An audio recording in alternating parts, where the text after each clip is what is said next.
ఈ కలికాలంలో డబ్బులు నగలు ఆస్తి కోసం ఎంతటి దారుణానికైనా తెగబడుతున్నారు.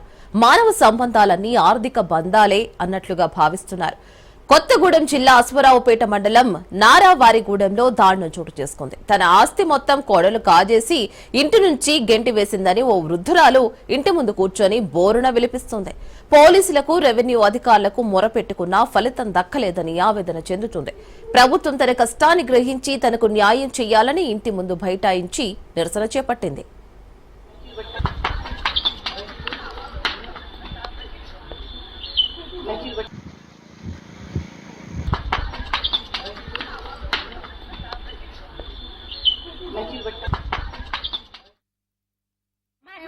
పొలాన్ని మా అన్ని వాళ్ళందరూ ఆక్రమించుకొని ఇవాళ మా అమ్మని బయటకు తోసి ఇవాళ మా అమ్మ లెగలేని పరిస్థితిలో ఉంది. నా దగ్గరే ఉంటుంది. నా పరిస్థితి కూడా బాగాలేదు.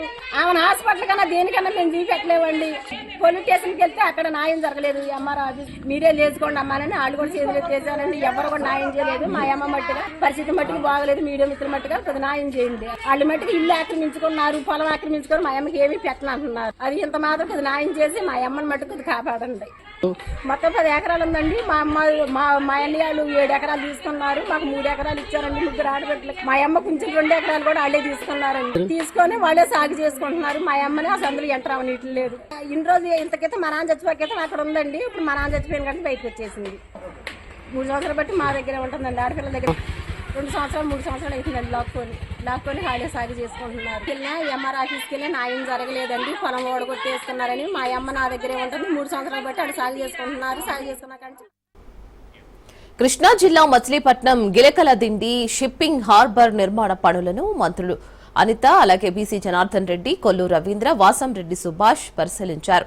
పనుల పురోగతిని మంత్రుల బృందానికి సంబంధిత శాఖాధికారులు వివరించారు. 2026 మార్చి నెలాఖరు నాటికి పనులు పూర్తి చేయాలన్న లక్ష్యంతో ముందుకు వెళుతున్నట్లు తెలిపారు. మరి సందర్భంగా హోంమంత్రి అనిత గత ప్రభుత్వం హార్బర్ నిర్మాణ పనులను అసంపూర్తిగా నిలిపివేసిందని అన్నారు. మనకి మచిలీపట్నం ఫిషింగ్ హార్బర్ కి సందర్శించడానికి, అదేవిధంగా వర్కులు ఎలా జరుగుతున్నాయని చూడడానికి ఈ రోజు మన మినిస్టర్ గారు జనార్దన్ రెడ్డి గారు, అదేవిధంగా స్థానిక మినిస్టర్ గారు కొల్లు రవీంద్ర గారు, అదేవిధంగా మారిటైమ్ చైర్మన్ దామచల్ల సత్య గారు, ఇన్ఛార్జ్ మినిస్టర్ సుభాష్ గారు, అదేవిధంగా కలెక్టర్ గారు అందరూ కూడా ఇక్కడికి రావడం జరిగింది. ఓవరాల్ గా ఇక్కడ అసంపూర్తిగా ఉన్న ఈ ఫిషింగ్ హార్బర్ ని కంప్లీట్ చేసి ప్రజలందరికీ కూడా అందుబాటులోకి తీసుకునే విధంగా ఈ రోజు చేయడానికి ఎన్డీఏ గవర్నమెంట్ ముందుకు వస్తుంది. దానికి అనుగుణంగా ఈ రోజు ఇన్స్ట్రక్షన్స్ అన్ని ఇవ్వడం జరిగింది. ఈ నేపథ్యంలో ఇక్కడికి వచ్చిన తర్వాత స్థానికులు, అదేవిధంగా మీరందరూ కూడా రిక్వెస్ట్ చేసిన మీదట ఈ రోజు మెరైన్ పోలీస్ స్టేషన్ గురించి కూడా క్లియర్ గా అడగడం జరిగిందండి. ఓవరాల్ గా స్టేట్ లెవెల్లో 21 మెరైన్ స్టేషన్స్ ఉంటాయి. అందులో 3 మెరైన్ స్టేషన్స్ కృష్ణా జిల్లాలోనే ఇక్కడే ఉండటం అన్నది మనం కూడా ఇక్కడ ఉన్న ప్రాధాన్యతను మనం గుర్తుపెట్టుకోవాలి, అదేవిధంగా తెలుసుకోవాలి. ఇక్కడ మెరైన్ పోలీస్ స్టేషన్స్ లోని అంటే లాస్ట్ 5 సంవత్సరాల గవర్నమెంట్ తాలూకా వైఫల్యమా, నిర్లక్ష్యమా, వాట్ ఎవర్ ఇట్ మేబీ ఏం జరిగినా కూడా కనీసం బోట్లు కూడా ఆపరేషన్ పొజిషన్ లో లేకపోయిన పరిస్థితి కూడా కనిపిస్తా ఉంది. ఇక్కడ కమింగ్ సూన్ మన రక్షణకి గానీ, అదేవిధంగా మనకి మత్స్యకారులకి సంబంధించి వాళ్ళకి ఉపయోగపడేటట్టుగా గానీ, రేపొద్దున నేషనల్ కెలామిటీస్ ఏవి జరిగినా కూడా వాటిని మనం ఎదుర్కోవాలి అనుకున్నా కూడా, అదేవిధంగా ఇక్కడికి వచ్చిన పర్యాటకులకి ఈ ఫిషింగ్ హార్బర్ ని ఇప్పుడు దాదాపు 3 సార్లు టైం ఎక్స్టెండ్ చేసిన మరి గత ప్రభుత్వ నిర్లక్ష్యం కారణంగా 3 సార్లు ఎక్స్టెండ్ చేయాల్సిన పరిస్థితి వస్తుంది. 3వసారి కూడా నెక్స్ట్ ఇయర్ మార్చికి వీళ్ళు కంప్లీట్ చేస్తా ఉంటున్నారు. అయితే ఇక్కడ జట్టీలు పూర్తయినాయి, బిల్డింగ్స్ కూడా పూర్తయినాయి. కాబట్టి ఇంటర్నల్ రోడ్స్ గానీ, ఈ బిల్డింగ్స్ గానీ మొత్తం కూడా రెడీ చేసి రేపు జూన్ 15కి బోట్స్ ఆపరేషన్ చేయడానికి మరి కంప్లీట్ చేయమని చెప్పి గౌరవ మంత్రి గారు కూడా చెప్పడం జరిగింది. దాని మీద వెంటనే కాంట్రాక్టర్ కూడా కంప్లీట్ చేస్తున్నారు. ఏదైతే మనకి సీమౌత్ సంబంధించి డిజైన్ కొద్దిగా మరి చెన్నై నుంచి రావాల్సింది, ఐఐటి చెన్నై నుంచి, అది 1.5 month లో వస్తుంది అంటున్నారు. అది వస్తే ఆ సీమౌత్ కూడా, ఎందుకంటే పర్మనెంట్ గా ఉండేది కాబట్టి సీమౌత్ కూడా ఎప్పటికప్పుడు డ్రెడ్జింగ్ చేసుకోవాలన్నా, ఇబ్బంది లేకుండా ఉండాలన్నా బ్రేక్ వాటర్ కూడా వేసుకోవాల్సిన పరిస్థితి ఉంటుంది. కాబట్టి ఇది కూడా పూర్తి చేయడానికి మార్చి 28 వరకు నెక్స్ట్ ఇయర్ మార్చికి కంప్లీట్ 100% కంప్లీట్ అవుతుంది.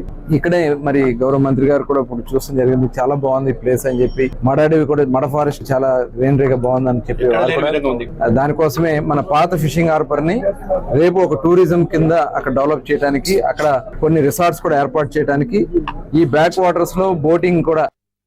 Welcome back. శ్రీ వెంకటేశ్వర స్వామి ప్రపంచంలోనే అప్పర కుబేరుడిగా విరాజిల్లుతున్నాడు. ఆయన సిరి సంపదలు ఎంతో తెలియాలంటే ఆయన వైభోగం చూస్తే చాలు. ఆయనకు ప్రతిరోజు చేసే అలంకరణలో పెట్టే ఆభరణాలు చూస్తేనే తెలుస్తుంది. ఆయన వద్ద ఉన్న బంగారు నిల్వలు ఎన్ని ఉన్నాయనేది టన్నుల కొద్దీ బంగారం స్వామివారి వద్ద ఉన్నాయంటే అతిశయోక్తి కాదు. మరి భక్తులు పెద్ద మొత్తంలో ఇచ్చే బంగారు ఆభరణాలను టీటీడీ ఏం చేస్తుంది? ఆభరణాలు శ్రీవారికి అలంకరిస్తారా? సామాన్య భక్తులు హుండీలో సమర్పించే బంగారు ఆభరణాలను ఏం చేస్తారు? Let's watch.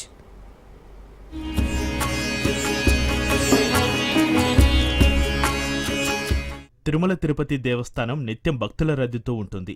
కోరి కొలిచే వారికి కొంగు బంగారమే నిలిచే కోనేటి రాయుడికి కావలసినంత బంగారం ఉంది. నిత్యం దేశ విదేశాల నుంచి స్వామివారిని దర్శించుకునే భక్తులు స్వామివారికి బోలెడని కానుకలు సమర్పిస్తారు. బంగారమైతే లెక్కలేనంత స్వామివారి ఖజానాకు చేరుతోంది. ప్రతి ఏడాది కోట్ల సంఖ్యలో స్వామిని దర్శించుకునే భక్తులు స్వామివారికి బంగారు ఆభరణాలు, వజ్ర ఆభరణాలు కానుకగా సమర్పించుకుంటున్నారు. చాలా విలువైన అపురూపమైన ఆభరణాలు స్వామివారి సొంతం.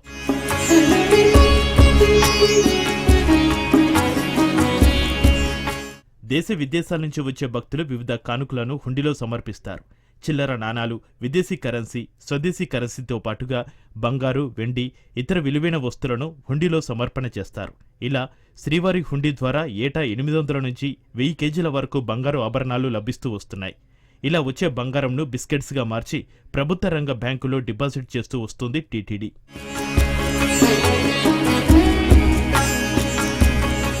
ఇక మొత్తంగా శ్రీవారి బంగారం ఆభరణాలు 1.2 టన్నులు, వెండి 10 టన్నులు ఉన్నట్లుగా తెలుస్తోంది. తిరుమల తిరుపతి దేవస్థానం బ్యాంకులో జమ చేస్తున్న బంగారం హుండీలో భక్తులు కానుకగా సమర్పించుకున్నవి. అవి రకరకాలుగా బంగారు ఆభరణాలతో పాటు బిస్కెట్ రూపంలోనూ వస్తాయి. వీటిని టీటీడీ బ్యాంకులో డిపాజిట్ చేయడం ప్రారంభించింది. అప్పటి నుంచి బంగారు డిపాజిట్ల మెచ్యూరిటీపై ఆలయ నిర్వాహకులు వడ్డీ మొత్తాన్ని కూడా బంగారంగా మార్చారు. అది ఇప్పటికే బ్యాంకుల వద్ద కుప్పలు కుప్పలుగా ఉంది. టీటీడీ ఇచ్చిన సమాచారం ప్రకారం 2023-24 వార్షిక సంవత్సరంలో 1031 కిలోల బంగారం డిపాజిట్ అయింది. దీంతో ఇప్పటివరకు మొత్తం 11,329 కిలోల బంగారాన్ని బ్యాంకులో డిపాజిట్ చేసింది. ఇక నగదు రూపంగా శ్రీ వెంకటేశ్వర స్వామివారి పేరు మీద 17,000 కోట్ల పైనే డిపాజిట్ అయ్యి ఉంది.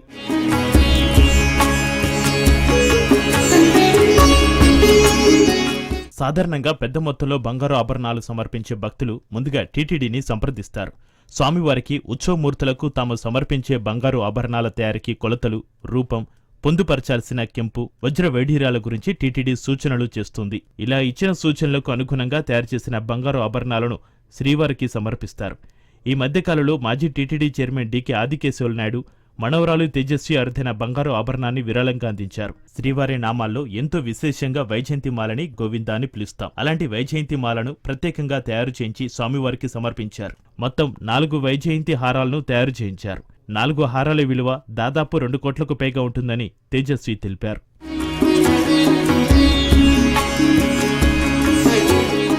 సామాన్య భక్తులు తమ తాహతుకు తగ్గట్లుగా బంగారాన్ని హుండీలో సమర్పిస్తూ వస్తుంటారు. ఇలా సమర్పించే నగదు, ఇతర వస్తువులను నూతన పరకామణిలో వేరు చేస్తారు. వేరు చేసిన బంగారు, ఇతర వస్తువులను ప్రత్యేక లాకర్లో భద్రపరుస్తారు.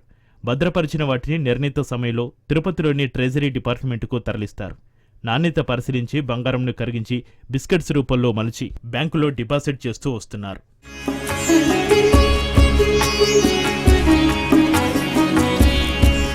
టీటీడీ వివిధ బ్యాంకులో 11,329 కేజీల బంగారం డిపాజిట్ చేస్తుంది. వీటన్నిటినీ లాంగ్ టర్మ్ డిపాజిట్ క్రింద ప్రభుత్వ రంగ బ్యాంకులైన SBI, ఇండియన్ ఓవర్సీస్ బ్యాంకులలో డిపాజిట్ చేస్తుంది. ప్రస్తుతం 10 గ్రాముల బంగారం ధర 1,00,000 అయితే టీటీడీ వద్ద ఉన్న బంగారం విలువ దాదాపు 11,146.27 కోట్ల రూపాయలు ఉండే అవకాశం ఉంది. ఇక బ్యాంకుల ద్వారా టీటీడీకి 2.5% వడ్డీ రూపంలో ఏడాదికి కోట్లలో ఆదాయం వచ్చే అవకాశం ఉంది.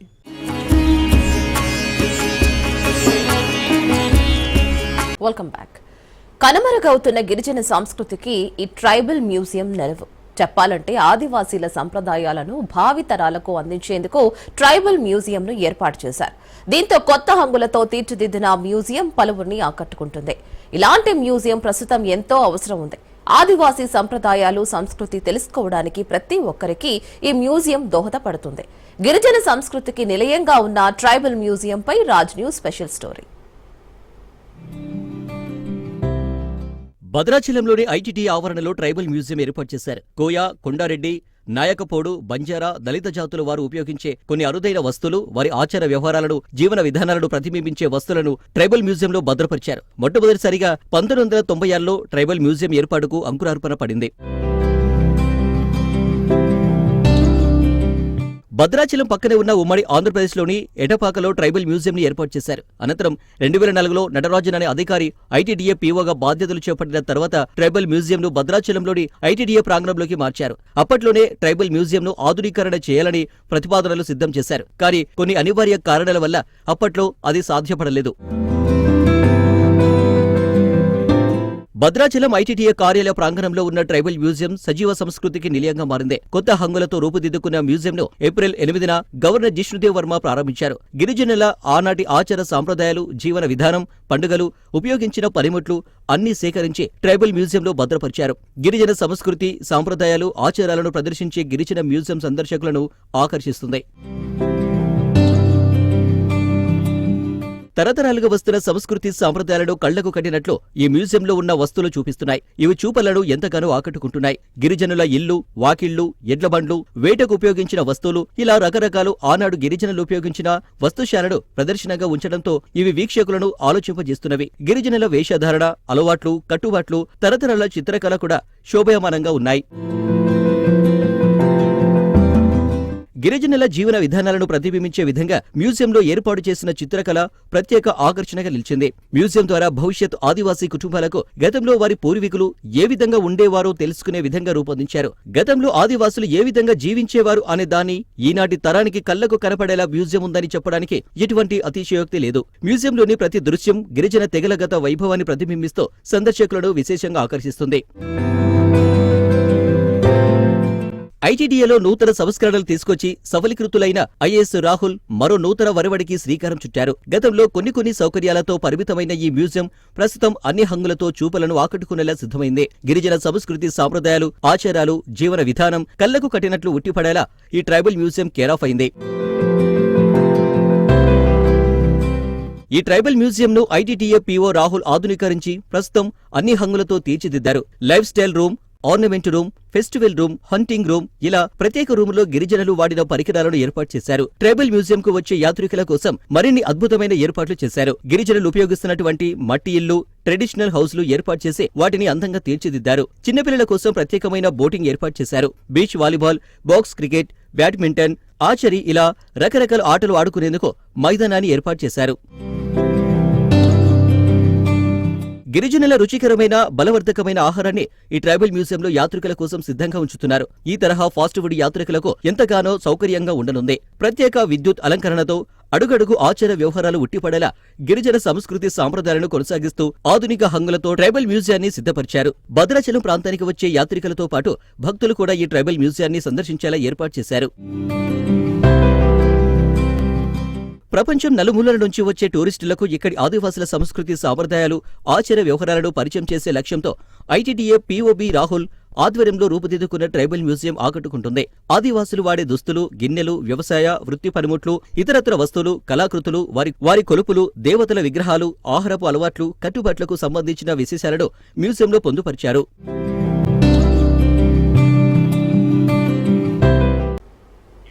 సీఎం రేవంత్ రెడ్డి చిట్చాట్లో కీలక వ్యాఖ్యలు చేశారు. పార్టీ అంతర్గత వ్యవహారాలపై మాట్లాడారు. కొందరు పదవులు రాలేదని నోరు జారుతున్నారని చెప్పిన సీఎం రేవంత్ అలాంటి వాళ్లకు అవకాశాలు ఉండవని క్లారిటీ ఇచ్చారు. కొందరు ఎమ్మెల్యేలకు పొగరు పెరిగిందంటూ హాట్ కామెంట్స్ చేశారు. ఇక సీఎల్పీలో చెప్పిన ఎమ్మెల్యేల పనితీరు మారలేదంటూ మండిపడ్డారు. ఇప్పటికైనా ఎమ్మెల్యేలు హైదరాబాద్ లో టైం పాస్ చేయడం సరికాదని, పథకాలను ఎమ్మెల్యేలు ప్రజల్లోకి తీసుకువెళ్లాలని సీఎం రేవంత్ సూచించారు.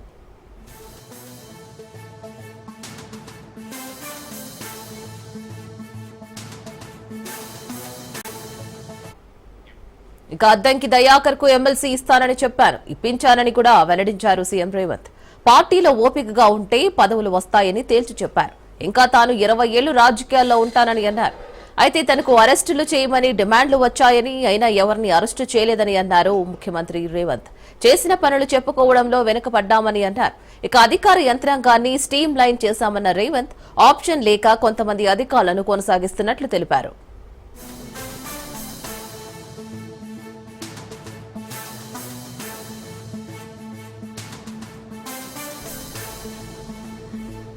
ఏపీ రాజ్యసభ అభ్యర్థిని బీజేపీ అధిష్టానం ప్రకటించింది. అనూహ్యంగా ఆ పార్టీ సీనియర్ నేత పాక వెంకట సత్యనారాయణ పేరును ఖరారు చేసింది. ఆయన అభ్యర్థిత్వాన్ని అధికారికంగా ప్రకటించింది. ఇవాళ మధ్యాహ్నం 3 గంటలకు నామినేషన్ గడువు ముగుస్తున్న నేపథ్యంలో కూటమి తరపున అభ్యర్థిని ప్రకటించారు. కాగా విజయసాయిరెడ్డి రాజీనామాతో రాజ్యసభ స్థానం ఖాళీ అయింది. మరోవైపు ఈ స్థానం నుంచి ఎంఆర్పీఎస్ వ్యవస్థాపక అధ్యక్షుడు మందకృష్ణ మాదిగ, తమిళనాడుకు చెందిన అన్నామలై, కేంద్ర మాజీ మంత్రి స్మృతి ఇరానీ పేరును కూడా పరిశీలించినట్లు ప్రచారం జరిగింది.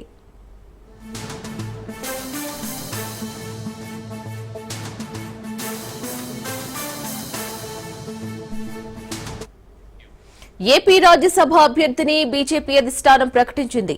అనూహ్యంగా ఆ పార్టీ సీనియర్ నేత పాక వెంకట సత్యనారాయణ పేరును ఖరారు చేసింది. ఆయన అభ్యర్థిత్వాన్ని అధికారికంగా ప్రకటించింది.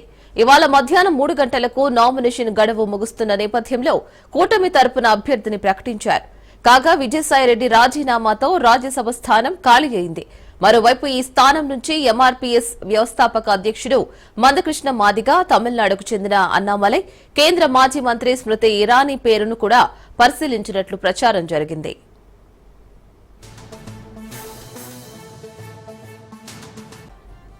ఎల్కతుర్తిలో జరిగిన బీఆర్ఎస్ రజతోత్సవ సభలో కేసీఆర్ కాంగ్రెస్ పై కీలక వ్యాఖ్యలు చేశారు. దీంతో కేసీఆర్ వ్యాఖ్యలకు కౌంటర్ ఇచ్చారు కాంగ్రెస్ మంత్రులు, పలువురు నేతలు. కేసీఆర్ మాట్లాడే పద్ధతి మార్చుకోవాలని, లేదంటే రాష్ట్రంలో బీఆర్ఎస్ కనుమరుగవుతుందని కామెంట్స్ చేశారు.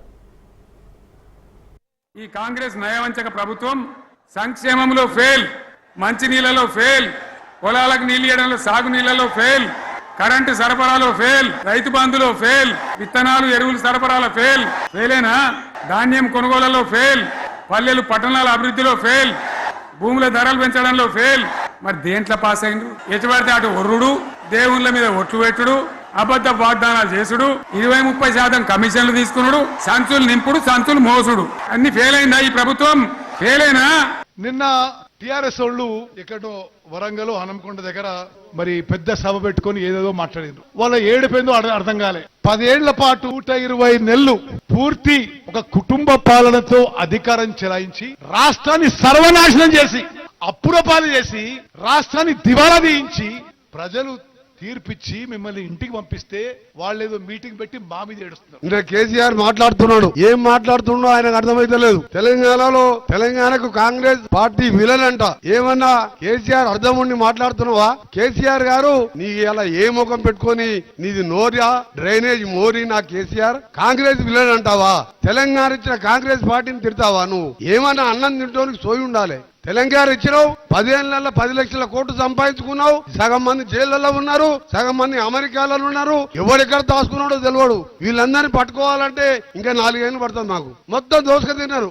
తెలంగాణకు మొదటి విలన్ కాంగ్రెస్ అన్న కేసీఆర్ వ్యాఖ్యలు వెంటనే ఉపసంహరించుకోవాలని డిమాండ్ చేస్తాను. తెలంగాణ సోనియా గాంధీ గారు లేకపోతే వచ్చేది కాదు అనే మాట మరొకసారి బల్ల గుర్తు చెప్తా ఉన్నాం. సోనియా గాంధీ గారు తెలంగాణ ఇచ్చింది అని మీరే శాసనసభలో అనేక సందర్భాలు చెప్పిన జిస్కా కాయా ఉస్కా నహీ బోల్తే అని. రాజకీయంగా ఇలా కాంగ్రెస్ పార్టీని విమర్శించడానికి కోసం మాట్లాడితే 100 కేసీఆర్లు వచ్చినా తెలంగాణ ఏర్పడేది కాదు. అగ్గిపెట్టే రాజకీయం చేసి ఆత్మహత్యలు చేసుకోవడానికి ప్రేరేపించినటువంటి వాళ్ళు. నిన్న రాహుల్ గాంధీ గురించి ఒక స్లిప్ కావడం ఏంటి?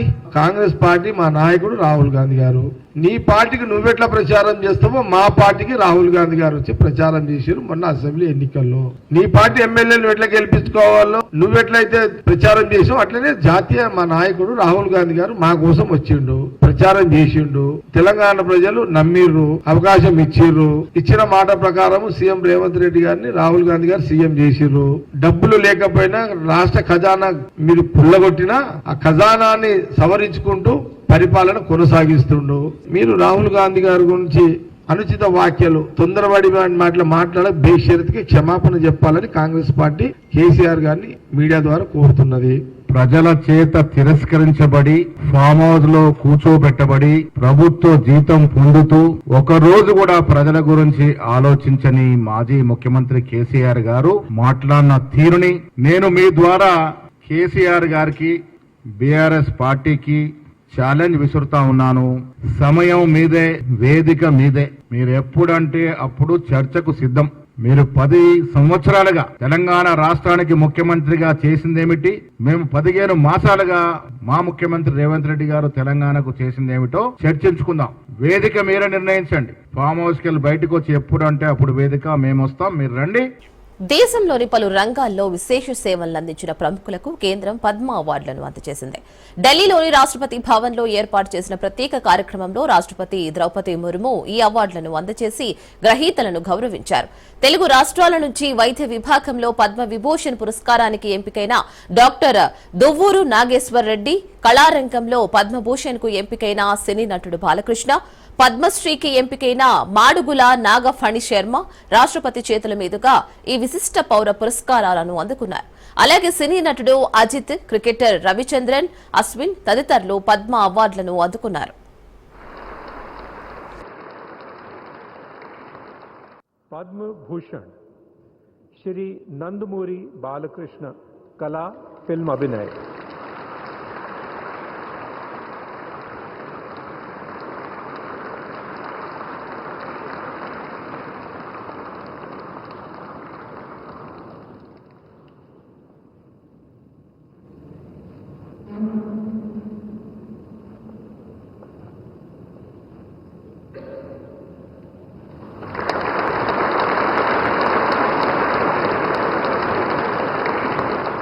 पद्म भूषण श्री नंदमूरी बालकृष्ण।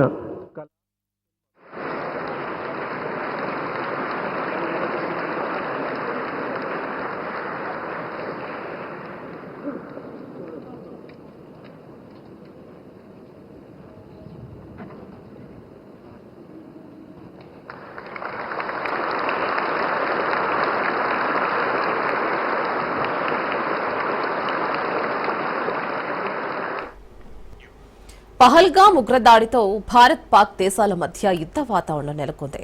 ఇరు దేశాలు సై అంటే సై అంటున్నాయి. రివెంజ్ పక్కాగా తీర్చుకోవాల్సిందే, పాక్ లెక్క తేల్చాల్సిందేనంటూ భారత్ వ్యాప్తంగా డిమాండ్ వినిపిస్తోంది. మరి ఇలాంటి పరిస్థితుల్లో పహల్గామ్ ఉగ్రవాద దాడిపై పాక్ రక్షణ మంత్రి ఖవాజా ఆసిఫ్ హాస్యాస్పదమైన వ్యాఖ్యలు చేశారు. ఇప్పుడు భారతదేశం ఈ దాడిని స్వయంగా చేసినట్లు అనిపిస్తోందని, ఈ దాడిలో పాకిస్తాన్ ను అప్రతిష్ట పాలు చేయడానికి ప్రయత్నాలు జరుగుతున్నాయని ఆయన అన్నారు. తాము భారత్తో యుద్ధం ప్రారంభించాలనుకోవడం లేదు, కానీ యుద్ధ పరిస్థితి తలెత్తితే పాక్ కూడా ప్రతిస్పందిస్తుందని అన్నారు.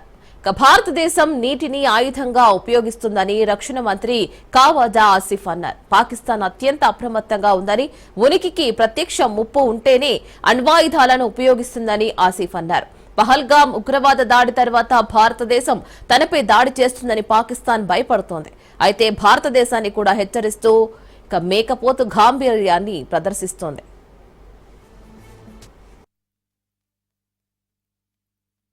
There is a likelihood that India will attempt an incursion in Pakistan and will engage Pakistan militarily. That is a possibility, a very clear and stark possibility. Cannot be ruled out. We have reinforced our forces because it is something which is imminent now.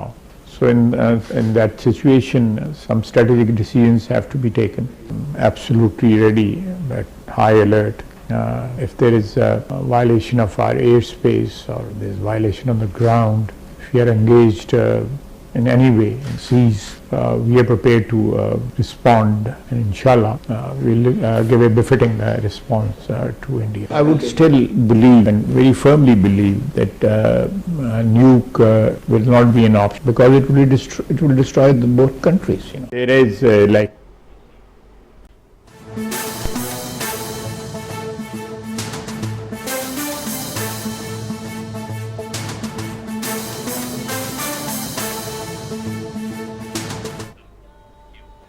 నేడు తాడేపల్లిలోని జిల్లా అధ్యక్షులతో YS Jagan సమావేశం కానున్నారు. అన్ని జిల్లాల అధ్యక్షులు, ముఖ్య నేతలు హాజరు కానున్నారు. తాజా రాజకీయ పరిణామాలపై చర్చించనున్నారు. పార్టీ బలోపేతం తీసుకోవాల్సిన చర్యలపై జగన్ దిశానిర్దేశం చేయనున్నారు.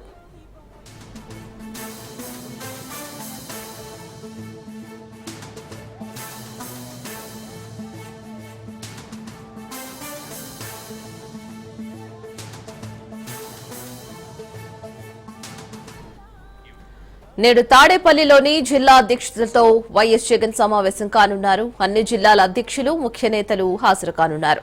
ఇక తాజా రాజకీయ పరిణామాలపై చర్చించనున్నారు. పార్టీని బలోపేతం తీసుకోవాల్సిన చర్యలపై జగన్ దిశానిర్దేశం చేయనున్నారు.